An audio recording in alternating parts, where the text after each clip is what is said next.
Pioneer Football League, David Parrison, NFL Youth Conference. Sports Center, time for Sports Center. Sports Center, time for Sports Center. Sports Center, time for Sports Center. Pioneer League, it's time for Sports Center. Yeah, highlight reel, you should check top 10.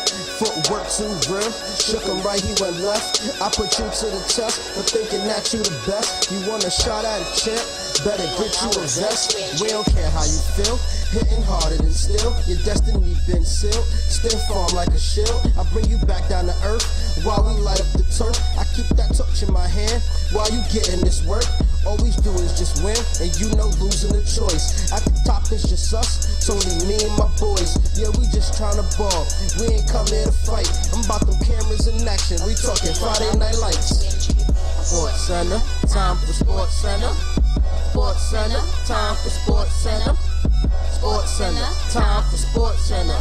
Pioneer League, it's time for Sports Center. Yeah. Time for Sports Center. Sports Center, time for Sports Center. Sports Center, time for Sports Center. Pioneer League, time for Sports Center.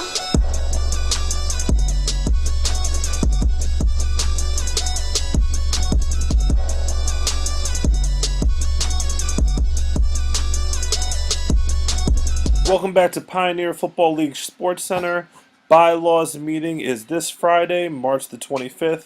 New teams, returning teams, all welcome to join. Just make sure that you contact President Richard Hernandez, and he will give you the information.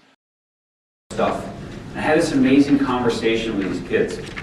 And so as the day goes on, it was a full day workshop. They hung out and they are sharing their stories. And it was amazing. There was this one kid, Jacob, and he stands up and he talks about how much he loved sports growing up, and how in middle school he got a football coach who made him hate football, who never let him ever step on the field, never once, and he quit.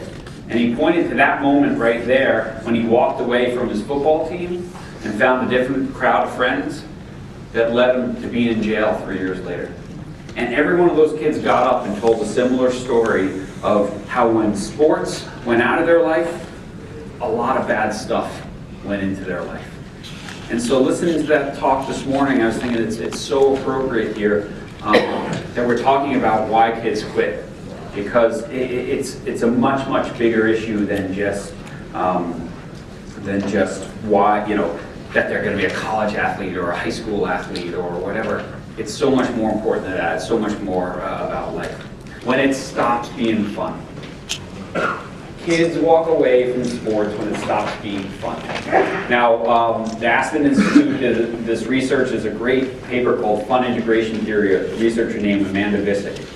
And she asked kids, well, define what makes sports fun. And here were their top 6 answers, right? 9 out of 10 kids said sprints, earning medals.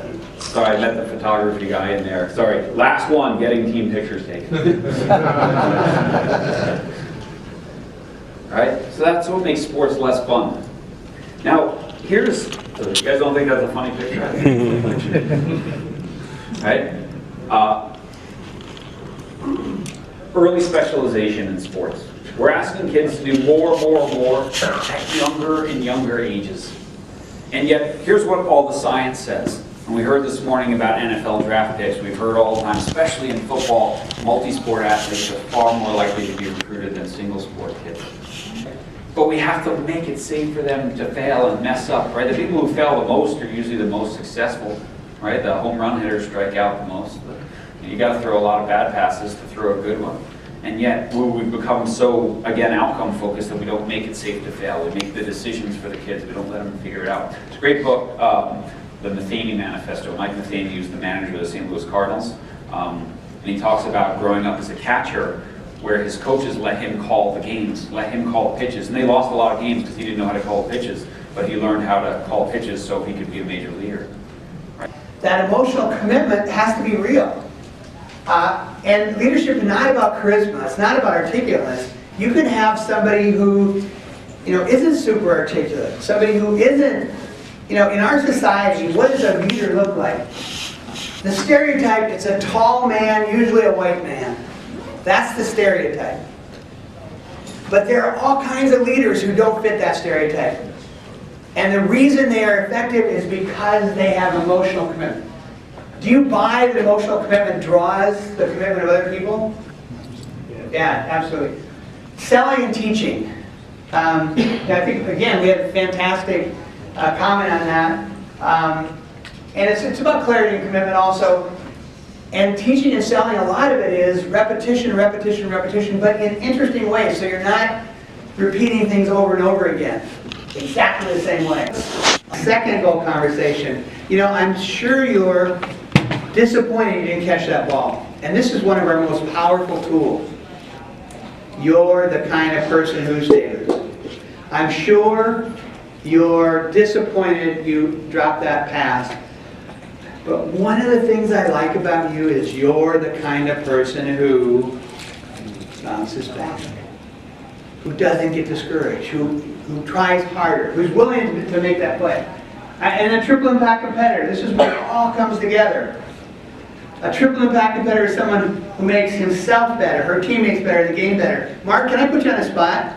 Is there a Packer player, current or recent past, who you think is a triple impact competitor? Makes himself better, made his teammates better, made the whole game better by the way he competed. Aaron Rodgers. Right? Yeah. And he's a Cal guy too, so but I like him. Okay. Tough question here.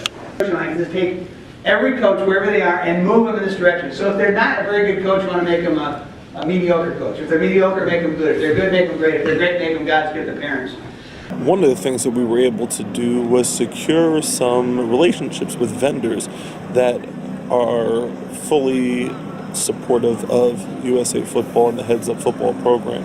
So we have a lot of initiatives that we're going to be rolling out with possible sponsors and different connections that were made due to this wonderful opportunity given to us by Heads Up Football. So let's look forward to that. Let's check out a word from our sponsors.